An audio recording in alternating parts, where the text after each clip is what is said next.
Hello, good evening, and welcome to Riesa for the Grand Prix of Germany and round 2 of the FIM SuperEnduro World Championship. I'm Dave Moore, and may I take this opportunity to wish everybody a happy and healthy and prosperous new year. We are in the second round of 7. Coming up after this in a fortnight's time, we're in Bilbao in Spain. Then it's the Hungarian Grand Prix a fortnight after that in Budapest. Then we've got a 3-week break until Belgrade, a brand new venue on the calendar for this season, the Serbian Grand Prix. Then we're back to Newcastle for the United Kingdom, and the season finishing a week later at Douai in France. And I'm delighted to say, alongside myself for the journey so far and all the way until that round, is Paul Bolton. Paul, we're just looking back now on what was a sensational opening round in Gliwice, especially for this man, Billy Bolt, in the prestige class. Exactly. He did have a few little mistakes in the qualifying, getting through the first heats and rounds of the day in practice. But yeah, once he found his rhythm in the night show, and he was just unstoppable. Yeah, so this is, I think we're looking at the SuperPole lap there to begin with. And he set the pace there. Johnny Walker, though, this time on a 450 on the Triumph. Yeah, Johnny, that cost him dearly there in that moment. But they were trying to get that inside line where he just exited there nicely. I think it would have been a good time. Johnny loves the SuperPole laps, and he likes to enjoy the track all on his own. Yeah, and also mentioned for Mitch Brightmore and Ashton Brightmore on the gas bikes. They came second and third. So the opening heat, and what a start. It was very much hands across the face, wasn't it? It was indeed. You know, I was stood up all the way through, as always, in SuperEnduro. But the Brightmores were breathing all over the back of Billy. Billy got away, and then it was never looking back from that moment. It was Mitch and Ash there. Mitch was holding Ash up a little bit at the beginning. I felt like Ash could have got away a bit, but with that said, Mitch is fighting his own campaign as well, and it was all on, and then Mitch finally pulled away as Ashton made a couple of mistakes. Yeah, and while they battled away for second place, Billy Bolt was out in front. Johnny Walker a little bit further back. He didn't have the greatest of starts, but it was Billy Bolt who took the first prestige checkered flag of the night. That was the last-minute battle for the final spot on the podium in the first one, and obviously Eddie Carlson was the one to get in from that reverse grid. Yeah, the reverse grid. Billy Bolt just deciding, as usual, to hang back, let the carnage unfold, and then he could pick his way through, which he started to do. Yeah, and obviously you could see that man himself, Mr. Enduro GP himself, Joseph Garcia, making his debut in Poland, finding his feet for sure, and making some really good ground in it. But yeah, he got hung up at the beginning, but yeah, it was all about Diego Vieira at the beginning. Yeah, Diego Vieira right at the start. He got away sensationally. But also, as you say, it was great. Joseph Garcia, first time in SuperEnduro.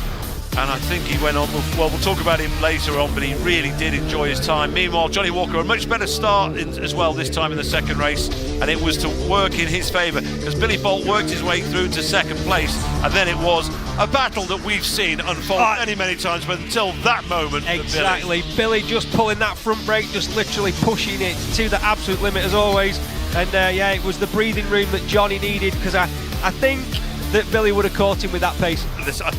But a great result for Johnny Walker, and also a great result for the 450 Triumph as well. And that guy, Eddie Carlson. Yeah, Eddie Carlson on the Stark Future Machine. So, one win apiece. Could Billy make it two? Could Johnny take the red plate coming into tonight's round in Riesa? Look at that start from Billy. And Garcia just there pushing out Johnny Walker. And that was the moment, yeah. This was the super unfortunate moment, Dave, wasn't it? Yeah. Ash and the battle of the brothers, really, and unfortunately we see it again from that moment. We weren't sure at the time, because Ash came in with a knee, having recovered from a knee injury, that maybe he'd hurt that again. As it turned out, it was his ankle, and that's ruled him out until maybe at least Budapest. But tragedy. He's obviously had such a great recovery to come back like he was. In qualifying, he was one of the fastest at the moment. Really he was straight out, and normally coming back from an injury such like that, it takes a long time to get your reels going. We were surprised at how strong he looked, when he first took to the track on 3 weeks ago. But again, Johnny and Billy battling it away. Triumph against Husqvarna, the battle of the Brits. And Eddie Carlson as well, looking to secure a first ever podium overall, but it was Billy Bolt who took the win, made it 2 wins out of 3 on the night. That was enough for the overall. Johnny Walker's second place meant he was second on the podium, and Eddie Carlson, as I was saying a moment ago, would go on his first overall podium. The first overall podium for Stock Future. What a race and what a ride from this young Swede. Yeah, making history there. And also another little thing in the history books, Lee Edmondson, making his ways from Billy as his mechanic. But yeah, check that podium. Yeah, Billy and Lee have made so much on the journey together. This is how the championship stands coming into tonight. A handsome 12-point advantage for Billy Bolt over Johnny Walker, with Eddie Carlson 7 points further back. So Billy Bolt has the red plate coming into Riesa for tonight's Grand Prix. But just as you mentioned there, Lee Edmondson has been on the journey with Billy all the way. Yeah, through his SuperEnduro campaign, and he's just been the concrete he's needed to bond himself together. Okay, so let's have a word from down in the paddock. Let's go down to Marcelina. Welcome back to SuperEnduro, Marcelina. I'm joined by local hero Manuel Lettenbichler and Joseph Garcia. So 11th world title in one picture, 7 in classic enduro and 4 in hard enduro. But SuperEnduro is a totally different ball game. As long as you have a vast experience in this discipline. For you, Joseph, it's the first season. So how about your impression? Yeah, it's my first season in SuperEnduro. It was a while that I want to try it, and I feel that this year was the year to be here. And yeah, the plan was first to make only Poland, but to be honest, I love it, and in the future I would like to make a full championship. And I feel that I need to take more experience out from this year. And then with KTM we decided to make Germany and also Spain, and then be focused on the outdoors. But I'm having a lot of fun, to be honest. Did you have anything to do that to persuade Joseph to stay for a little longer? Yeah, it would be nice. It's always nice to have a second teammate in here, and I think he's doing a pretty good job. It's like his second round, basically racing SuperEnduro, and already in the top 4 or like top 5, just battling it out with the boys. And I think that's quite cool to see. He's one of the fastest guys on earth on an enduro bike, and I think he definitely can show it inside the arena as well. It's also great to have you back, because you missed out on that last season of SuperEnduro. Back to Riesa again, your home crowd. The atmosphere here is crazy. We just see a fair crowd of people. How that makes you feel? Oh, it's so nice, to come back to Riesa. Like, I was here last year and I wasn't really racing. I was injured, so like coming back here as a racer and like having all of these people like out there just wishing you good luck. And I was so surprised, because I think it's the only round where it's already almost the whole arena is packed in like practice sessions, so everybody is like buying this like pre-session tickets, which is so cool to see, because they absolutely love the sport. And I think that's why we're here. We try to deliver a good show and a good night of racing, and I think that guys definitely going to have a good night of racing. I'm sure with such names in the field, we're going to have a good show. Joseph, tell me, what conclusions did you draw from the last round in Gliwice, your first one? I'm sure you have some conclusions ahead the second one. Yeah, sure. During the day I make big improvements there. Then for the race I make small adjustments on the bike too. But like I said, in Poland, I don't have any goal for the races. I want to have fun on the bike, give my 100% like always. But I'm not obsessed on a result. It's just take experience and have fun for the future. But to be honest, after Poland, when I go back home, I feel that I need to make more races, because I really love this sport. Yeah, it must be a lot of disfruta? Sí, disfruta. No, it's a sport that I really like. I really like the atmosphere, as Manny said. Like in an arena, all the people there, the crowd, give you a lot of power. And in enduro, in classic enduro, also in hard enduro, we have a lot of people there, but it's more in a different place. Yes, like spread in a different places. And here is more in one place, and you feel the energy. And especially here in Germany, this year I make my last race in SuperPole, the World Championship race, and for sure I love the German fans too. Excellent, guys. Have fun today. Good luck, and thank you so much for your time. Thanks.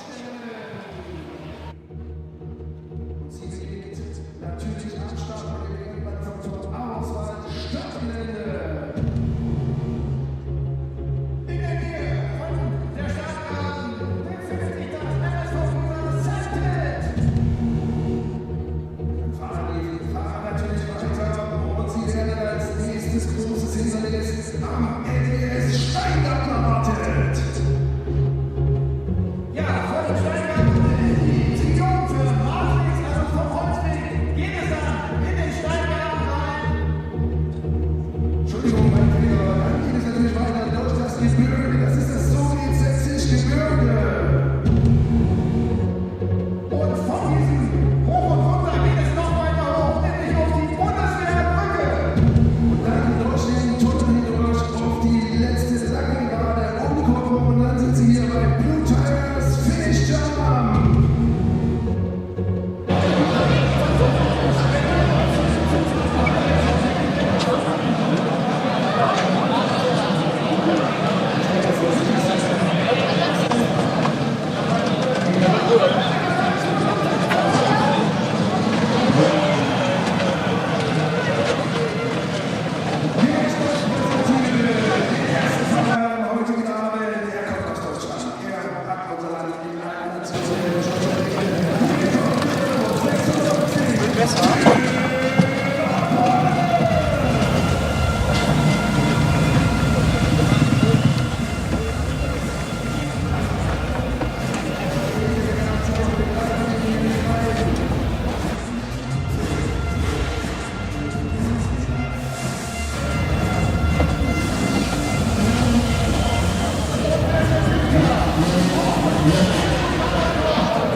Vielleicht das ist dieses Jahr für Nummer 22, Johnny Walker!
a new triumph on the 450cc bike, not the common SuperEnduro machine, but you have proven already in America winning the Enduro Championship Series and the World Championships, and also winning a moto at the first SuperEnduro World Championship event in Poland.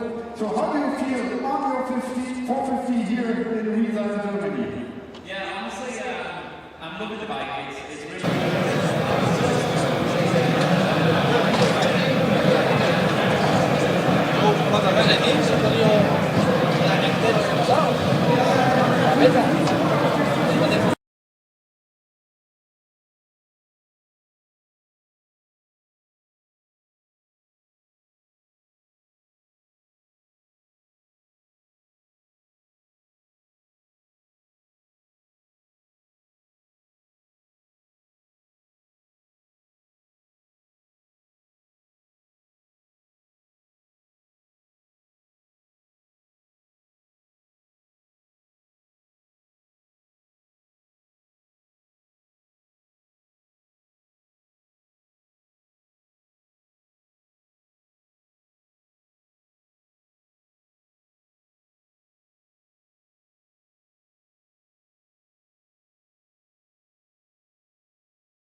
Zurück ins Fahrerlager und dann weiter.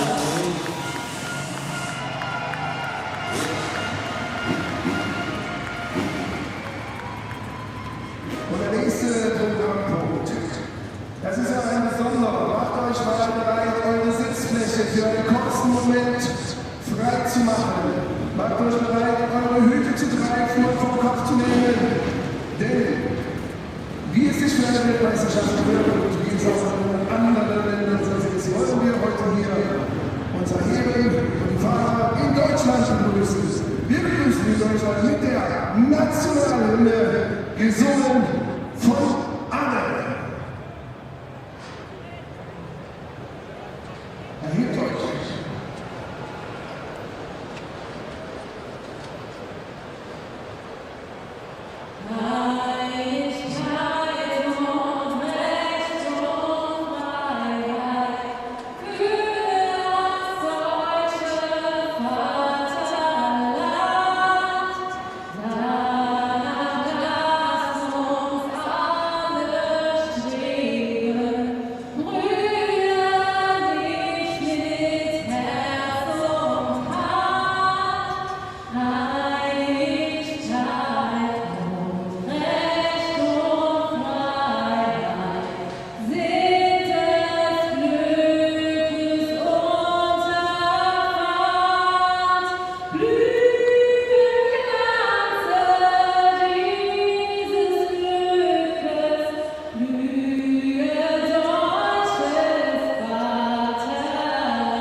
Vielen Dank, das war sehr schön.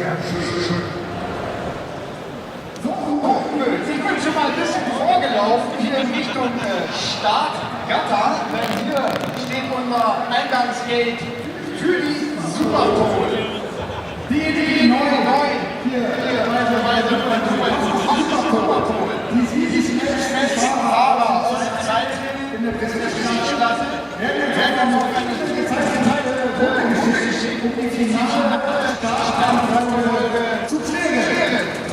So we are ready here at the Grand Prix of Germany for SuperPole. Dominic Aljavi will be the first out onto the track, followed by Toby Martin and Eddie Carlson.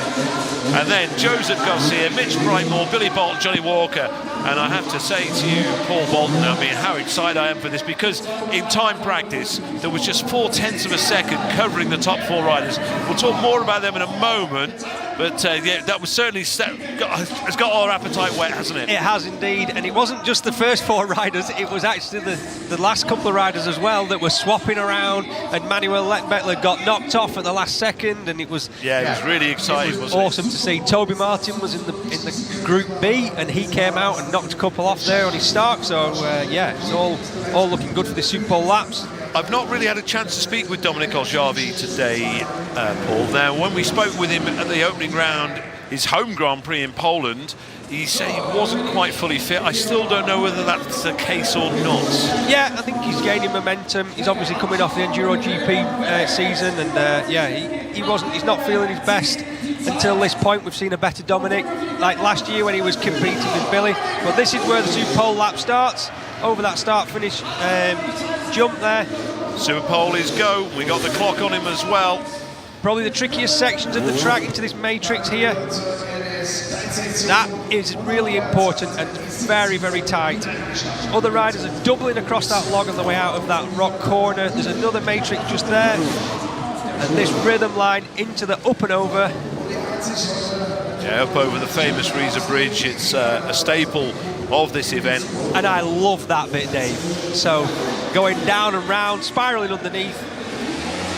This pipe turn as well, you can see how far they're gliding across the top of it. That's a good time, 40.6. Yeah. Considering the top 4 riders in time practice were doing just under 40 seconds, 40.6. I think it'd be, so it's actually come up as 41.5. My apologies. So 41.5 for Dominic Aljavi.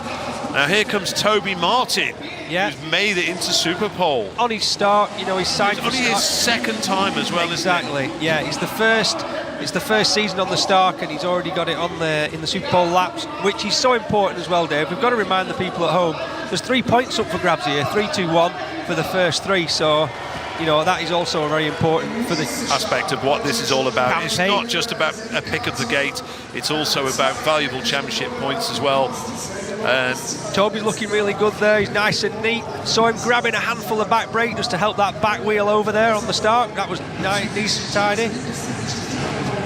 As they come round that slingshot turn, they've got a wheelie at this log. It's absolutely brutal, and then down the rollers. Yeah, it's really tight off coming down from there. In the past, they've done a right-hand turn. This time to left. Goes through. Now that time is 40.8. So he knocks Dominic Aljavi off top spot momentarily, but of course we've got 5 more riders still to come. And what was interesting at the last part of the lap there, just when we watch Eddie coming in, Eddie's not started his lap yet, obviously, as he goes over the pipe. We saw Toby Martin not do the slide and glide on the top of that pipe. He went inside, and then he just literally stuck his front wheel over the takeoff of that double where the timing beam is. Oh, he just dug himself into the dirt there, did Eddie. Not so steady then, but that was good. Matrix. Sometimes it just can take a little mistake at the start just to kick you back into gear, really refocus and get back on the power again. This is inside, this is quicker. It's a second quicker at least than Toby Martin.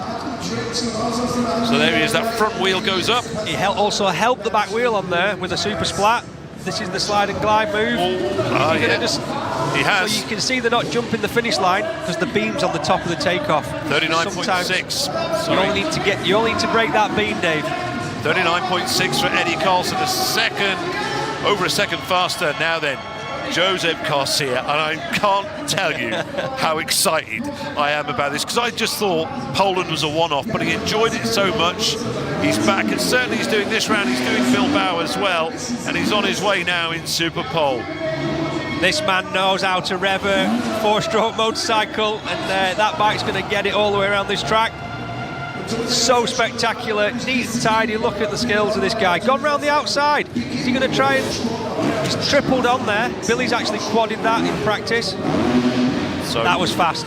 Here goes Garcia, and it's just, do you know what? It might be on a par with Carlson here. Depends on his recovery. It's going to be very tight with Eddie Carlson. It's going to be down to this section, Dave. Good slide. Yeah. Still got over it. The style on that guy is unbelievable. 39.3, yeah, 0.4 of a second faster. So he moves into SuperPole for the moment, but don't forget, we've got Brightmore, Mitch Brightmore, then Billy Bolt, then Johnny Walker, of course. And Mitch Brightmore, I had a little chat with Mitch today. He's in good form. Nice to see his brother Ash is here as well. Yeah, he was walking the track. He was walking the track with Mitch, giving some advice. Always nice to have your brother there, I reckon, just giving you some nice advice and keeping you calm. Yeah, and I think Mitch did feel a little bit upset. He didn't mean to do it, of course, but it was because of him that his brother Ashton's not here and competing. That is. That's what I was talking about. I saw that in that corner, that double over them logs, so smooth. Yeah, crucial as well. Onto the top of that. Yeah, but this again is in the 39s. It is in the 39s. This is good as well, I reckon, Dave. It's all on this final left-hand turn. He's had a big glide. Oh, he's washed it out. A little momentum. Oh, he's gone back to 39.6. That's cost him now, hasn't it? Did, yeah. He just pushed that front wheel out. There's probably some other little bits. Now then, Billy Bolt. Many times we've seen Billy top time practice. It's a little bit new to him this weekend. He doesn't have Lee Edmondson, his right-hand man, alongside him. Still very familiar faces in the team, of course. So, here we go. Be prepared. Be very prepared. Because if he pulls the pin on the quad, he's so impressive and he's coming up. This is that. It's tidy. He's looking good through his legs. Here we go. Gone outside. He's just stumbled a bit. Can he still pop it? Just gone tripled. So, again, he's just climbing up. It's still pretty quick. Do you know what? That's quicker. He's slightly quicker. Bit squirrely off the end. Yeah, he was. Lost a lot of time in that turn then, Dave. He did. That's just gaining momentum onto that long straight in the roller, you know. Here we go. Let's see what he's done. Another one as well. It's really close. It's really close. He's got it. 38.9. 38.9. Oh, my word. I thought he'd messed it up a little bit as he came down off the bridge. Me too. But yeah, he's got it. But so what's towards the finish? Yeah, but he's gone inside 39 seconds, which no one else has done. So that's the fastest lap we've had so far. He did one in practice that. Oh, Johnny! Still, I think that was all right. I know. I think that was a save and a really good one at that. Back wheel through there. He wanted to do that, but it'll make him grit his teeth just that little bit harder. He's got inside, Slower, I think, Dave. I don't know. He hasn't got that rhythm. No, I think he missed a triple then as well. Yeah, he's lost it. Correct me if I'm wrong. Maybe make something up here. This is too bad. It could be tight. It could be close. It could be SuperPole. It could be Johnny Walker, but I don't think it will be. And they said it was important for the night. Oh, look at that, 39.7, it's Billy Bolt. But look at Joseph Garcia. Wow. Second fastest in SuperPole. All right, as I say, I think we're right to get excited about Garcia. Absolutely. I mean, the guy is a legend of Enduro, and he's decided to give SuperEnduro a try, and he's taking to it like the proverbial duck. Well, he knows how important this kind of off-season training is for him. Yeah. You know, going into the Enduro GP World Championship, he's going to be so much more confident in the super tests. And I would just love to shout out to all the Enduro GP boys out there.